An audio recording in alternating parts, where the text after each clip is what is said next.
Turn it back.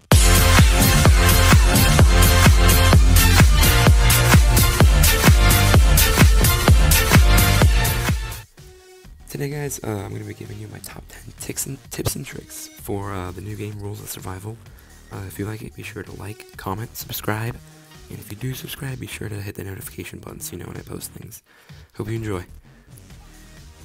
My first tip is that you can get on top of this roof in the loading screen by jumping in the paint and getting on. You can challenge your friends, it's always fun. My next tip is you gotta plan your loading spot or your landing spot accordingly. So if you're a player who's going for kills, then you're gonna want to go somewhere that's under the plane, that's early, and that has a name. Like when I say has a name, it's like the training base or Echo Valley, something like that. That's where people are gonna go. You're gonna get a lot of kills early. You're gonna start off right, a lot of loot. If you want to win, then go somewhere that I do in this scenario that I mark. It's more isolated. But it's still got a lot of houses, a lot of loot's possible, and it's going to end up near the circle. But the thing is that you're not going to end up with a lot of players near you, so you're going to have some pretty peaceful looting, and you're going to be able to stay in isolation. So tip number 2 is use bushes to your advantage. I mean, honestly, they're like my go-to for the end game. As long as you don't have a gun out, you got your melee out, you can use the little eye thing that I'm using here to observe around you. You're practically invisible as long as you're not moving. It's honestly just probably better than laying in the grass. It's my favorite thing to do. It wins a lot. Tip number 3. The same thing kind of goes for airdrops as goes for where you're going to land. If you're aggressive, you're going to want to go for them. If not, don't. There's 2 factors that are going to affect whether you should go for it. Distance. Because if you're not going to be one of the first ones getting there, then what's the point? You know, you're probably either going to get ambushed, or you're not going to get anything and waste time.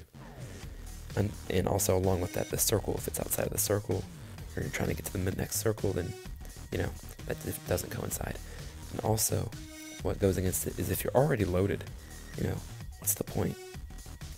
And what goes against it as well is if you, or just kind of starting off and you see supply creep but you don't have anything yet, then it's probably not a good idea to go. Probably going to end up in a battle and you're probably going to be defeated.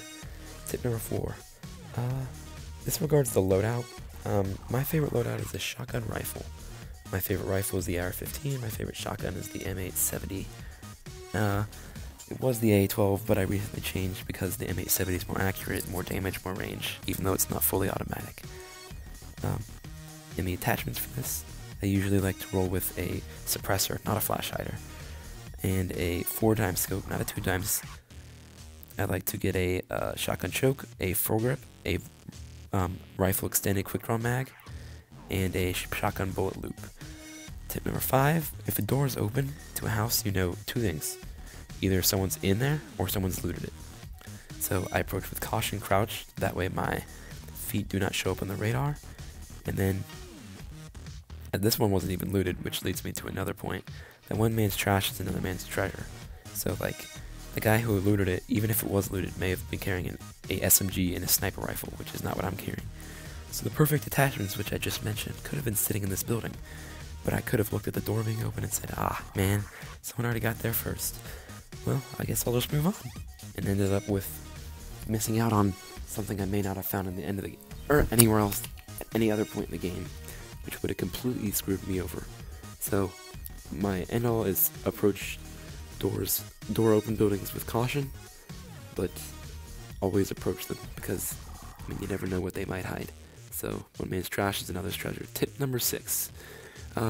This regards cars. I mean, I see people in the end of the game driving cars around, and it's just dumb. After the first circle, maybe the second circle, don't drive cars anymore. It just makes you a big moving target. You just look like a buffoon, just waiting to get your head shot off. My other tip would be to go into your settings and change it. See, I have the joystick for your car, not the weird gas pedal thing. This is dumb. You know, you can't control it. Next tip. Close doors behind you. I mean, it's easy. My next tip is take every grenade you can find. It's just, why not? I mean, they don't take anything. You never know when you might need them. Reviving for smokes. The next tip would be Oh, this is the final tip. For this house, I would say you can get in it through windows, which is a very helpful thing. It's pretty helpful whenever someone's expecting you to come to the front door, and then you just kind of pop in the window and you're like, surprise, not gonna finish that sentence. But yeah, so generally it's gonna be harder to get into than this one. This is a bigger window. You're usually gonna have to get stuck in the windowsill and you're gonna have to crouch and walk in. But it's just a useful alternative to using the front door, which is predictable, and often they might have their shotgun lined at the front door. So, or if you just don't want to run around to the front door of the building. So yeah.